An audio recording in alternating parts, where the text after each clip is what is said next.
ಯಾವಾಗ ನೋಡಿದ್ರು ಸ್ನೇಹಿತರು ಹಾಗೆ ತಮ್ಮ ಸೆಲೆಬ್ರಿಟಿಗಳು ಅಂದ್ರೆ ಅಭಿಮಾನಿಗಳು ಅಂತ ಮೊದಲ ಆದ್ಯತೆ ನೀಡ್ತಾ ಇದ್ದ ದರ್ಶನ್ ಬದಲಾಗಿದ್ದಾರೆ. ಹಾಗಾದ್ರೆ ಹೀಗ್ಯಾಕಾದ್ರೂ ದರ್ಶನ್ ಅದರ ಮತ್ತಷ್ಟು ಇಂಟ್ರೆಸ್ಟಿಂಗ್ ಡೀಟೇಲ್ಸ್ ಅನ್ನ ನೋಡೋಣ. ಹೀಗ್ಯಾಕಾದ ದಾಸ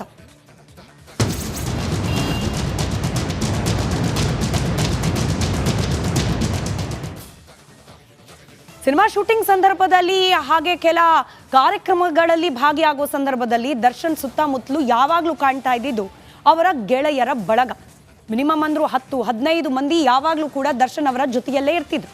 ಆದರೆ ಈಗ ಯಾವುದೇ ಸ್ನೇಹಿತರು ಭೇಟಿಯಾಗಲಿಕ್ಕೆ ಹೋದ್ರೂ ಕೂಡ ಅದಕ್ಕೆ ಅನುಮತಿಯನ್ನ ಖುದ್ದು ದರ್ಶನ್ ಅವರೇ ನೀಡ್ತಿಲ್ವಂತೆ. ಹಾಗಾದ್ರೆ ಸ್ನೇಹಿತರನ್ನ ದೂರ ಇಡ್ತಿರೋದು ಯಾಕೆ ದರ್ಶನ್? ಅದಕ್ಕೆ ಸಂಬಂಧಪಟ್ಟಂತೆ ಒಂದಷ್ಟು ಡೀಟೇಲ್ಸ್ ಅನ್ನ ಗಮನಿಸ್ತಾ ಹೋಗೋಣ. ದರ್ಶನ್ ಪೊಲೀಸ್ ಠಾಣೆಯಲ್ಲಿದ್ದಾಗ ಯಾರು ಕೂಡ ಬರಲೇ ಇಲ್ಲ. ಪರಪ್ಪನ ಅಗ್ರಹಾರ ಜೈಲಿಗೆ ಹೋಗೋಕೆ ಮುಂಚೆ ಅನ್ನಪೂರ್ಣೇಶ್ವರಿ ನಗರ ಠಾಣೆ, ನಿಮಗೆ ನೆನಪಿರ್ಬೋದು, ಆ ಶಾಮಿಯಾನ ಕವರ್ ಮಾಡಿದ್ದ ಪೊಲೀಸ್ ಠಾಣೆ, ಅಲ್ಲಿಗೆ ಯಾರೂ ಕೂಡ ಹೋಗಲಿಲ್ಲ. ದರ್ಶನ್ ಅವರನ್ನ ವಿಚಾರಿಸ್ಕೊಳ್ಳಿಲ್ಲ ಅನ್ನೋ ಅಸಮಾಧಾನ ಇದೆ. ಇದರ ಜೊತೆಗೆ ದರ್ಶನ್ ಪರವಾಗಿ ಯಾರೂ ಕೂಡ ಧ್ವನಿ ಎತ್ತಲಿಲ್ಲ. ಮಾಧ್ಯಮದವರು ಹೋಗಿ ಪ್ರತಿಕ್ರಿಯೆ ಕೇಳಿದ ಸಂದರ್ಭದಲ್ಲೂ ಕೂಡ ದರ್ಶನ್ ಪರವಾಗಿ ಯಾರೂ ಮಾತನಾಡಲಿಕ್ಕೆ ಮುಂದೆ ಬಂದಿರಲಿಲ್ಲ. ಅವರ ಕ್ಲೋಸ್ ಸರ್ಕಲ್ನಲ್ಲಿ ಇದ್ದವರು ಕೂಡ ನಮಗ್ಯಾಕೆ ಅನ್ನೋ ರೀತಿಯಲ್ಲಿ ಅಂತರವನ್ನ ಕಾಯ್ದುಕೊಂಡಿದ್ರು. ಈ ವಿಚಾರ ಕೂಡ ದರ್ಶನ್ ಅವರಿಗೆ ಮನದಟ್ಟಾಗಿದೆ. ಜೈಲಿಗೆ ಬಂದ ಪ್ರಾರಂಭದಲ್ಲೂ ಕೂಡ ಯಾರು ಜೈಲಿಗೆ ಬಂದು ದರ್ಶನ್ ಅವರಿಗೆ ಧೈರ್ಯ ತುಂಬುವ ಅಥವಾ ನಾವು ನಿನ್ನ ಜೊತೆಯಲ್ಲಿದ್ದೇವೆ ಅಂತ ಭರವಸೆ ನೀಡುವ ಪ್ರಯತ್ನಕ್ಕೆ ಮುಂದಾಗಲೇ ಇಲ್ಲ. ಅದಾದ ನಂತರದಲ್ಲಿ ಮೊದಲು ಬಂದಿದ್ದೇ ಪತ್ನಿ ವಿಜಯಲಕ್ಷ್ಮಿ, ಜೊತೆಯಲ್ಲಿ ಪುತ್ರ ವಿನೀಶ್. ಅಲ್ಲಿಗೆ ದರ್ಶನ್ ಅವರಿಗೆ ಯಾರು ಏನೇ ಇದ್ರೂ ಕೂಡ ಮೊದಲು ತಮ್ಮ ಪರವಾಗಿ ನಿಲ್ಲೋದು ಅಂತಂದ್ರೆ ಕುಟುಂಬದವರು ಮಾತ್ರ ಅನ್ನೋದು ಮನದಟ್ಟಾಗಿದೆ. ಬಳಿಕ ತಾಯಿ ಹಾಗೆ ಸಹೋದರ ದಿನಕರ್ ಕೂಡ ಭೇಟಿಯಾದ್ರು. ಇನ್ಫ್ಯಾಕ್ಟ್ ತಾಯಿ ಹಾಗೆ ಸಹೋದರ ಕೂಡ ಮುನಿಸ್ಕೊಂಡಿದ್ರು ದರ್ಶನ್ ಬಗ್ಗೆ. ಅವರ ಮನವೊಲಿಸಿ ದರ್ಶನ್ ಭೇಟಿಗೆ ಕರ್ಕೊಂಡು ಬಂದಿರೋದ್ರಲ್ಲೂ ಕೂಡ ಪತ್ನಿ ವಿಜಯಲಕ್ಷ್ಮಿ ಅವರ ಪಾತ್ರ ಬಹಳಷ್ಟಿದೆ ಅನ್ನೋ ಚರ್ಚೆ ನಡೀತಾ ಇದೆ. ಆಪ್ತರು ಹಾಗೂ ಮಿತ್ರರ ಪರ ದರ್ಶನ್ಗೆ ಇದೆಲ್ಲವನ್ನ ಗಮನಿಸಿದ ನಂತರದಲ್ಲಿ ಸಹಜವಾಗಿ ಬೇಸರ ಇದೀಗ ಮೂಡಿದೆ. ಕಷ್ಟದಲ್ಲಿ ಕೈ ಹಿಡಿಲಿಲ್ಲ ಅನ್ನುವ ಬೇಸರ ದರ್ಶನ್ಗೆ ಬಂದಿದೆ. ಇದೇ ಕಾರಣಕ್ಕೆ ದರ್ಶನ್ ಕುಟುಂಬಕ್ಕೆ ಇದೀಗ ಆದ್ಯತೆಯನ್ನ ನೀಡ್ತಿದ್ದಾರೆ, ಗೆಳೆಯರನ್ನ ದೂರ ಮಾಡ್ಕೊಳ್ತಿದ್ದಾರೆ ಅನ್ನೋ ಮಾಹಿತಿ ರಿಪಬ್ಲಿಕ್ ಕನ್ನಡಕ್ಕೆ ಲಭ್ಯವಾಗಿದೆ. ಇದಿಷ್ಟು ದರ್ಶನ್ ಅವರ ಬದಲಾವಣೆಗೆ ಸಂಬಂಧಪಟ್ಟ ವಿಚಾರ. ಆದರೆ ಅವರ ಆರೋಗ್ಯಕ್ಕೆ ಸಂಬಂಧಪಟ್ಟಂತೂ ಕೂಡ ಒಂದಷ್ಟು ವದಂತಿಗಳು ಪರಪ್ಪನ ಅಗ್ರಹಾರ ಜೈಲಿನಿಂದ ಆಚೆ ಬರ್ತಾ ಇದೆ. ಫುಡ್ ಪಾಯ್ಸನ್ ಆಗೋಯ್ತಾ ದರ್ಶನ್ ಅವರಿಗೆ? ತೂಕ ಕಡಿಮೆ ಆಗಲಿಕ್ಕೆ ಅದು ಕೂಡ ಕಾರಣವಾಯ್ತಾ? ಮನೆ ಊಟಕ್ಕೆ ಅಪ್ಲಿಕೇಶನ್ ಅನ್ನ ಹಾಕೊಂಡಿದ್ರು, ಆದರೆ ತಾತ್ಕಾಲಿಕವಾಗಿ ಮನೆ ಊಟಕ್ಕೂ ಕೂಡ ಅವಕಾಶ ಸಿಗಲಿಲ್ಲ. ಹೀಗಾಗಿ ಜೈಲಿನ ಊಟ ಸೇವಿಸಿದ ದರ್ಶನ್ ಅವರ ಆರೋಗ್ಯ ಸ್ಥಿತಿಗತಿಗಳಲ್ಲೇನಾದರೂ ಬದಲಾವಣೆ ಆಯ್ತಾ ಅನ್ನೋದಕ್ಕೆ ಸಂಬಂಧಪಟ್ಟಂತೆ ಒಂದು ವರದಿ ನಿಮ್ಮ ಮುಂದೆ.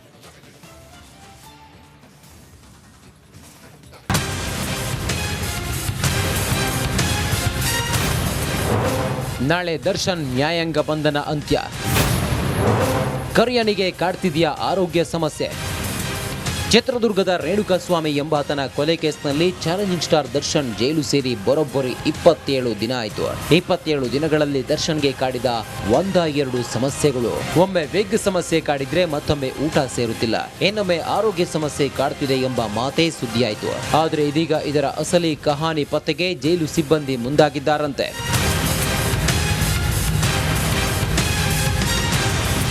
ಹೌದು, ದರ್ಶನ್ ಆರೋಗ್ಯದಲ್ಲಿ ನಿಜವಾಗಿ ಸಮಸ್ಯೆ ಆಗಿದೆಯಾ, ಇಲ್ಲ ಜೈಲು ವಾಸದಿಂದ ತಪ್ಪಿಸಿಕೊಳ್ಳಲು ಕಳ್ಳಾಟ ಆಡ್ತಿದ್ದಾರಾ ಎಂಬುದಕ್ಕೆ ಜೈಲು ಅಧಿಕಾರಿಗಳು ಬ್ರೇಕ್ ಹಾಕಲು ಮುಂದಾಗಿದ್ದಾರಂತೆ. ಸಮಗ್ರ ಮೆಡಿಕಲ್ ಟೆಸ್ಟ್ ಮಾಡಿಸಲು ಮುಂದಾಗಿದ್ದಾರಂತೆ. ಇದರ ಮಧ್ಯೆ ಗುರುವಾರದ ಕೋರ್ಟ್ ವಿಚಾರಣೆಯಲ್ಲಿ ದರ್ಶನ್ ಪರ ವಕೀಲರು ಸಹ ಇದೇ ವಿಷಯವನ್ನ ಪ್ರಸ್ತಾಪ ಮಾಡಲಿದ್ದಾರೆ ಎನ್ನಲಾಗಿದೆ. ಒಂದ್ ವೇಳೆ ದರ್ಶನ್ಗೆ ಫುಡ್ ಪಾಯ್ಸನ್ ಆಗಿತ್ತಾ? ನಿಜವಾಗಿಯೂ 10 kg ತೂಕ ಇಳಿದಿದೆಯಾ? ವಿಗ್ ತೆಗೆಯಲು ನಿಜವಾದ ಕಾರಣ ಏನು? ಊಟದ ಬಗ್ಗೆ ಕಾಳಜಿ, ಮನೆ ಊಟಕ್ಕೆ ಪರ್ಮಿಷನ್ ಸಿಗುತ್ತಾ ಎಂಬುದು ನಾಳೆಯ ಕೋರ್ಟ್ ವಿಚಾರಣೆಯಲ್ಲಿಯೇ ತಿಳಿಯಬೇಕಿದೆ. Bureau report, republic Kannada, Bengaluru.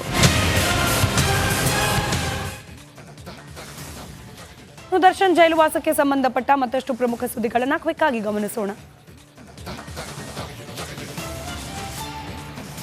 Parappana Agrahara ಜೈಲಿನಲ್ಲಿ ದರ್ಶನ್ ರಿಲ್ಯಾಕ್ಸ್ ಮೂಡ್ಗೆ ಜಾರಿದ್ದಾರಂತೆ. ಜೈಲಿನ ಕೊಠಡಿಯಲ್ಲಿ ಇರುವ ಪ್ರದೋಷ್, ವಿನಯ್ ಹಾಗೂ ಧನರಾಜ್ ಜೊತೆ ಕಾಟೇರ ಇಂಡೋರ್ ಗೇಮ್ಸ್ ಆಡ್ತಿದ್ದಾರಂತೆ.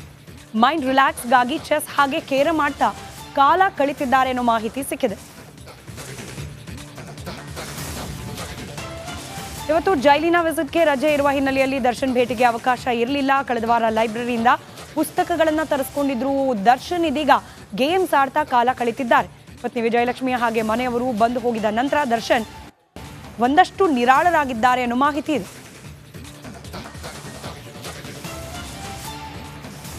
ದರ್ಶನ್ ಕೊಲೆ ಆರೋಪದಲ್ಲಿ ಜೈಲು ಪಾಲಾದ ನಂತರ ಒಂದೊಂದೇ ಸಮಸ್ಯೆ ಸುಳಿಗೆ ಸಿಲುಕಾಕೊಳ್ತಿದ್ದಾರೆ. ಪರಪ್ಪನ ಅಗ್ರಹಾರ ಸೆಂಟ್ರಲ್ ಜೈಲಿನಲ್ಲಿ ಮುದ್ದೆ ಮುರಿತಾ ಕಂಬಿ ಎಣಿಸ್ತಾ ಕಾಲ ಕಳೆದಿದ್ದಾರೆ. ಇದೇ ಸಮಯದಲ್ಲಿ ದರ್ಶನ್ ದಿಢೀರ ತಲೆ ಕೂದಲು ಬೋಳಿಸಿಕೊಂಡಿದ್ದಾರೆ ಅನ್ನೋ ಸುದ್ದಿ ಸಂಚಲನಕ್ಕೆ ಕಾರಣವಾಗ್ತಾ ಇದೆ. ನಮಸ್ಕಾರ, ಕರ್ನಾಟಕ ಪ್ರೈಮ್ ಟೈಮ್ಗೆ ಸ್ವಾಗತ. ನಾನು ಜಯಪ್ರಕಾಶ್ ಶೆಟ್ಟಿ. ಇಡೀ ಕರ್ನಾಡು ಇವತ್ತು ರೆಬೆಲ್ ಆಗಿ ನಿಂತಿದೆ. ಈ ಹಗರಣಗಳನ್ನು ಸದನದಲ್ಲಿ ಪ್ರಸ್ತಾಪ ಮಾಡಲು ಕೂಡ ಕಾಂಗ್ರೆಸ್ ಹಿಂದೇಟು ಹಾಕಿದ್ದೇಕೆ? ನಿಮ್ಗೆ ಸಂಬಳ ಅದಕ್ಕೆ, ನಿಮಗೆ ವಾಹನ ಅದಕ್ಕೆ, ನಿಮಗೆ ವೆಪನ್ ಅದಕ್ಕೆ, ನೀವು ಅದನ್ನು ಸೆರೆ ಹಿಡಿಬೇಕಾಗಿತ್ತು. ನೀವು ವಿದ್ಯುತ್ ಬರ ಇದೆ ಅಂತ ಹೇಳ್ತಾ ಇದ್ದೀರಿ, ಎಲ್ಲಿ ಬರ ಇದೆ ನೀವು ಹೇಳಬೇಕು. ಪಾಕಿಸ್ತಾನ್ ಆಕ್ಯುಪೈಡ್ ಕಾಶ್ಮೀರ್ ಅದು ಎಂದೆಂದಿಗೂ ನಮ್ಮದು. 40 ಮೆಷಿನ್ಗಳು ತಂದಿತ್ತು ನೋಟ್ ಎಣಿಸುವುದಕ್ಕೆ, ಅದೇ ಹಾಳಾಯಿತು. ಮಥುರಾದ ಗಲಾಟೆ ಇದೆಯಲ್ಲ, ಅದು ಸ್ಥಳೀಯವಾಗಿ ಕೂತು ಪರಿಹರಿಸಬಹುದಾದಂಥ ಕಾನೂನಿದೆ. ಗ್ಯಾರಂಟಿ ಯೋಜನೆಯಿಂದ ನಷ್ಟ ಆಗಿದೆ, ಲಾಭ ಆಗಿದೆ, ದಯವಿಟ್ಟು ಹೇಳಿ. Dawood Ibrahim most wanted criminal ಯಾವಾಗಾದ ಅಂದರೆ ಇಲ್ಲಿ ತನಕ ಭಾರತ ದೇಶದಲ್ಲಿ ಓರ್ವ ದಲಿತ ಪ್ರಧಾನಿಯಾದಂಥ ಇತಿಹಾಸವೇ ಇಲ್ಲ. ರಿಪಬ್ಲಿಕ್ ವರ್ಲ್ಡ್ ಆಪ್ ಇದು ಕೇವಲ ಅಪ್ಲಿಕೇಶನ್ ಅಲ್ಲ, ಸಮಗ್ರ ಸುದ್ದಿಗಳ ಸಂಪರ್ಕ ಮಾರ್ಗಕ್ಕೆ ಕ್ರಾಂತಿಕಾರಿ ಬದಲಾವಣೆ. ರಿಪಬ್ಲಿಕ್ ವರ್ಲ್ಡ್ ಆಪ್ ಕೇವಲ ಸುದ್ದಿ ಅಪ್ಲಿಕೇಶನ್ ಅನ್ನ ಪರಿಚಯ ಮಾಡ್ತಾ ಇಲ್ಲ, ಬದಲಾಗಿ ಡಿಜಿಟಲ್ ಸುದ್ದಿ ಬಳಕೆಯ ಹೊಸ ಯುಗಕ್ಕೆ ನಾಂದಿ ಹಾಡ್ತಾ ಇದೆ. ಇದೊಂದು ಬ್ರೇಕಿಂಗ್ ನ್ಯೂಸ್, ಪ್ರಭಾವಶಾಲಿ ಕಾರ್ಯಕ್ರಮಗಳಿಗೆ ಗಟ್ಟಿಯಾದ ವೇದಿಕೆ. ರಿಪಬ್ಲಿಕ್ ವರ್ಲ್ಡ್ ಅಪ್ಲಿಕೇಶನ್ ಈಗ ಲೈವ್ ಆಗಿದೆ. ಗೂಗಲ್ ಪ್ಲೇ ಸ್ಟೋರ್ ಮತ್ತು ಆಪಲ್ ಆಪ್ ಸ್ಟೋರ್ ಎರಡರಲ್ಲೂ ಲಭ್ಯವಿದೆ. ಈಗಲೇ ಡೌನ್ಲೋಡ್ ಮಾಡಿ. ನಮಸ್ಕಾರ, ಕರ್ನಾಟಕ ಪ್ರೈಮ್ ಟೈಮ್ಗೆ ಸ್ವಾಗತ. ನಾನು ಜಯಪ್ರಕಾಶ್ ಶೆಟ್ಟಿ. ಇಡೀ ಕರ್ನಾಡು ಇವತ್ತು ರೆಬೆಲ್ ಆಗಿ ನಿಂತಿದೆ. ಈ ಹಗರಣಗಳನ್ನು ಸದನದಲ್ಲಿ ಪ್ರಸ್ತಾಪ ಮಾಡಲು ಕೂಡ ಕಾಂಗ್ರೆಸ್ ಹಿಂದೇಟು ಹಾಕಿದ್ದೇಕೆ? ನಿಮ್ಗೆ ಸಂಬಳ ಅದಕ್ಕೆ, ನಿಮಗೆ ವಾಹನ ಅದಕ್ಕೆ, ನಿಮಗೆ ವೆಪನ್ ಅದಕ್ಕೆ, ನೀವು ಅದನ್ನು ಸೆರೆ ಹಿಡಿಬೇಕಾಗಿತ್ತು. ನೀವು ವಿದ್ಯುತ್ ಬರ ಇದೆ ಅಂತ ಹೇಳ್ತಾ ಇದ್ದೀರಿ, ಎಲ್ಲಿ ಬರ ಇದೆ ನೀವು ಹೇಳಬೇಕು.